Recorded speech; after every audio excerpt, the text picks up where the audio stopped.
ദിവസമാണ് ഞാൻ സൂയിസൈഡ് ചെയ്യാൻ നോക്കിയത്. അല്ല അല്ല അത് ഞാൻ പറഞ്ഞിട്ടില്ല. ഞാൻ പറഞ്ഞേ അത് ഞാൻ പറഞ്ഞ മുന്നിനെ അറിയില്ലേ?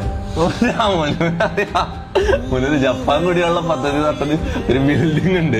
എന്റെ വീടിന്റെ തൊട്ടപ്പുറത്ത് ജപ്പാൻ കുടിവെള്ള പദ്ധതിന്റെ ഒരു വലിയ ടാങ്കോ ഒരു വലിയ ഇതുണ്ട് കേട്ടോ. വലിയ എന്താ പറയുക, അതിന്റെ പിറ്റേന്ന് രാത്രി.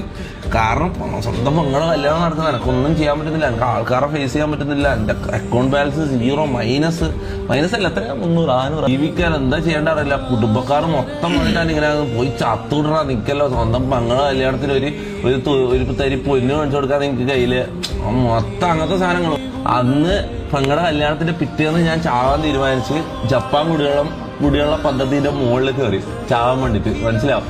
എന്നിട്ട് പേടിച്ചിട്ട് ചാവ് വേദന എടുക്കൂല പേടിച്ചിട്ട് ഞാൻ ഇറങ്ങിയതാണ്. എനിക്ക് എങ്ങനെ ധൈര്യം കിട്ടുന്നില്ല. ചാവാനുള്ള എല്ലാം മൈൻഡെല്ലാം പ്രിപ്പയർ ചെയ്ത്, പക്ഷെ ബോഡി തന്നെ അനുവദിക്കുന്നില്ല. മനസ്സിലായി. ഈ വേദന എടുക്കുന്ന